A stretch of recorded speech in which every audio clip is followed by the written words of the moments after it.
Selamat malam, salam sejahtera. Terima kasih karena bersama dengan saya di Nazilin Unity Channel. Keputusan hari ini menggemparkan seluruh dunia politik. Apabila orang yang terkenal dalam Perikatan Nasional, siapa lagi kalau bukan Cikgu Gad, kini akaunnya telah kena sekat, transaksi dibekukan bank. Akaun bank ahli jawatan kuasa penerangan bersatu Badrul Hisham Shahrin atau lebih dikenali Cikgu Bad disekat kerana transaksi deposit yang disyaki ada kaitan aktiviti pengganas. Wah, ini memang luar biasa. Dipetik daripada My Metro. Dari mana aktiviti pengganas itu pun kita masih tertanya-tanya. Berkongsi perkembangan itu, Badrul berkata, beliau menyedari sekatan ke atas akaunnya selepas ia tidak boleh diakses. Malam ini akan hadir himpunan dan ceramah Palestin, anjuran pas Johor. Seperti biasa, asingkan duit minyak dan tol siap-siap. Tiba-tiba nak top up tambah nilai touch and go untuk RFID melalui Maybank to you. Tak boleh katanya transaction limit transaksi dihadkan. Takkanlah dengan baki RM619 boleh limit. Fikir maybe problem apps, mungkin masalah aplikasi.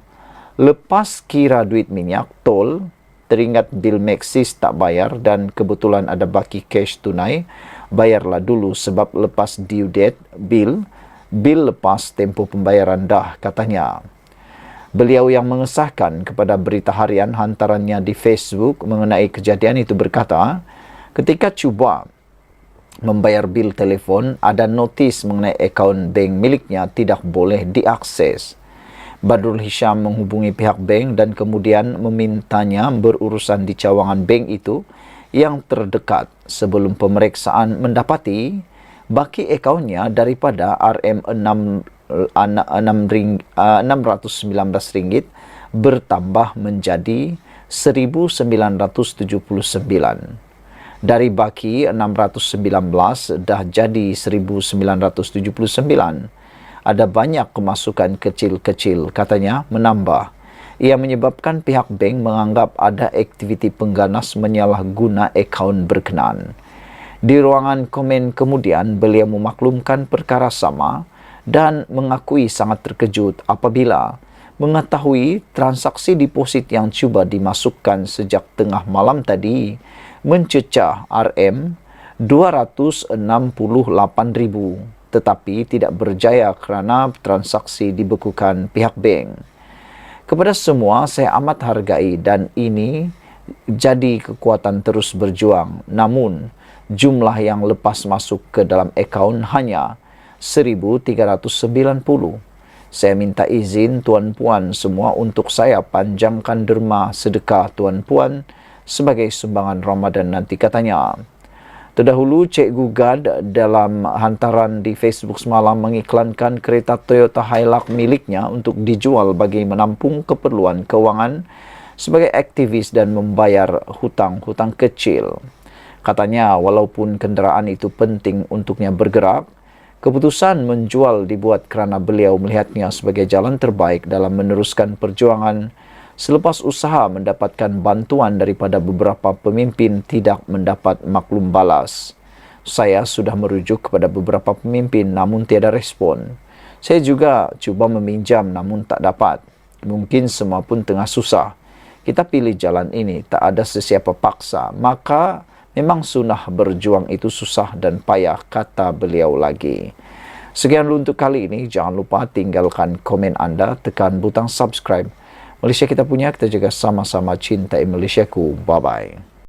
Selamat malam, salam sejahtera. Terima kasih kerana bersama dengan saya di Nazilin Unity Channel. Isu paling hangat malam ini membabitkan Muhyiddin Yassin.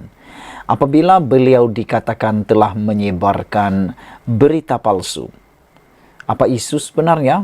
Sebelum kita teruskan ulasan kali ini, jangan lupa tinggalkan komen anda, tekan butang subscribe. Kes enakmen syariah, Muhyiddin sebar berita palsu, kata Menteri. Menteri Komunikasi Fahmi Fadzil berkata, kenyataan pengerusi Perikatan Nasional Tan Sri Muhyiddin Yassin berhubung keputusan Mahkamah Persekutuan yang membatalkan 16 peruntukan kesalahan di bawah enakmen Kanun Jenayah Syariah dalam kurungan 1 Kelantan 2019 adalah tidak benar. Fahmi berkata demikian sebagai respon kepada dakwaan Muhyiddin bahawa susulan keputusan itu, beberapa perbuatan yang bertentangan dengan hukum Islam tidak lagi menjadi kesalahan di Kelantan. Muhyiddin sebar berita palsu, kata jurucakap kerajaan perpaduan itu menerusi laman X hari ini. Semalam, Mahkamah Persekutuan dalam keputusan majoriti 81 memutuskan bahawa 16 peruntukan kesalahan di bawah enakmen itu adalah batal dan tidak sah. Keputusan itu disampaikan oleh Ketua Hakim Negara Tun Tengku Maimun Tuan Mat yang mengetuai panel 9 anggota selepas membenarkan permohonan Nik Elin Zurina Nik Abdul Rashid dan anaknya Tengku Yasmin Natasha Abdul Rahman bagi mencabar isu perlembagaan untuk membatalkan 18 peruntukan kesalahan di bawah enakmen tersebut. Beberapa komen daripada netizen berkait isu ini ialah Red Parrot kata, berapa lama kita nak hidup begini? Fitnah, cerita bohong, berita palsu makin menjadi-jadi. Tak ada tindakan kepada pihak atau puak ini. 2-3 orang mungkin pihak berkuasa boleh tutup mata. Tapi kalau 60 hingga 70% rakyat buat fitnah, jawab fitnah hari-hari, sukar nak maju negara. So, ambil tindakan segera kepada individu atau pihak yang gemar langgar undang-undang negara, kata Red Parrot. Din pula kata Datuk Seri Anwar Ibrahim mungkin takut akan kehilangan undi Melayu. Jadi tak boleh buat apa-apa katanya. Saudara-saudara sekalian, siapa yang jadi mangsa?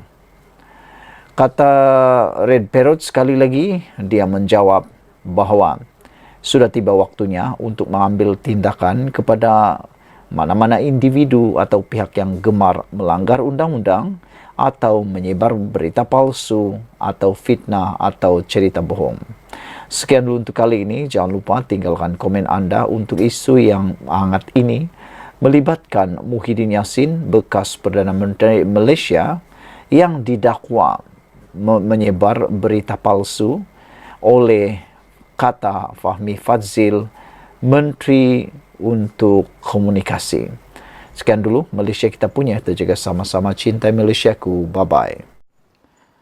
Selamat pagi, salam sejahtera. Terima kasih kerana bersama dengan saya di Nazilin Unity Channel. Selepas Kerajaan Kelantan kalah di dalam kes Nik Elin di Mahkamah Persekutuan, apabila Mahkamah Persekutuan membenarkan pembatalan 16 perkara yang disenaraikan, ini pula komen Kerajaan Kelantan.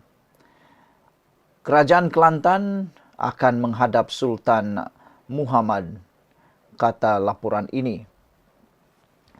Kerajaan Kelantan akan menghadap Sultan Muhammad segera untuk menyembah maklum keputusan Mahkamah Persekutuan mengenai pembatalan 16 peruntukan enakmen jenayah syariah negeri terbabit. Bercakap kepada media di Istana Kehakiman Putrajaya hari ini, Timbalan Menteri Besar Kelantan, Mohamed Fadli Hassan berkata, Kerajaan Kelantan dan rakyat itu kecewa dengan keputusan hakim. Kami akan segera berjumpa dengan Sultan Kelantan untuk memaklumkan keputusan itu, katanya. Mohamed Fazli juga menyatakan Kerajaan Kelantan menubuhkan jawatan kuasa khas untuk mengkaji keputusan Mahkamah Tertinggi Negara hari ini. Katanya ketika ini, mereka sedang berusaha mendapatkan alasan penghakiman bertulis Mahkamah Persekutuan untuk diteliti sebelum langkah selanjutnya diambil. Ia tidak akan berakhir di sini. Kami akan tentukan tindakan seterusnya, katanya. Ini bukan sahaja melibatkan Kerajaan Kelantan, tetapi ia melibatkan semua negeri lain, katanya lagi. Pagi tadi, Mahkamah Persekutuan membuat keputusan terhadap permohonan 2 individu dari Kelantan yang mencabar keabsahan 18 peruntukan enakmen jenayah syariah negeri terbabit. Daripada 18 peruntukan yang dipertikaikan, hakim menerima 16 daripadanya dengan 8 berbalas 1. Panel 9 hakim itu yang dipengerusikan Ketua Hakim Negara Tengku Maimun Tuan Mat. Menurut Mohamed Fadzli, dia juga dimaklumkan Perdana Menteri Anwar Ibrahim dan Menteri di Jabatan Perdana Menteri Hal Ehwal Agama Muhammad Naim Mokhtar sedang meneliti perkara itu. Dia turut menggesa kerajaan meminda Perlembagaan Persekutuan bagi menyelesaikan kemelut tersebut. Kerajaan Kelantan berasakan bahawa kalau peruntukan dalam perlembagaan menghalang Dewan Undangan Negeri untuk menggubal sebarang enakmen, Kerajaan Persekutuan juga ada tugas yang perlu dibuat. Tolong pastikan apa yang dipinda. Ini melibatkan bidang kuasa Mahkamah Syariah, katanya lagi. Ada yang komen, Kotaro Minami daripada Malaysia Kini di ruangan Malaysia Kini menyatakan, cukup-cukuplah katanya fokus pada cara nak bantu rakyat lagi bagus, kata Kotaro Minami. Cari makan je pula memberikan komen, pas dah makin tamak kuasa. Inilah balasan karmamu, katanya. Brown Falcon 0137 kata, simpan sikitlah pemikiran itu. Kena ubah Perlembagaan Persekutuan dulu kat Parlimen, kata beliau. Dan mengikut perundangan Malaysia, Perlembagaan Persekutuan adalah undang-undang yang tertinggi yang ada di Malaysia. Mana mungkin perlembagaan yang perlu dipindah. Yang perlu dipindah ialah kerajaan negeri. Kerana mereka, kuasa kerajaan negeri tidak boleh melangkaui kuasa kerajaan negeri.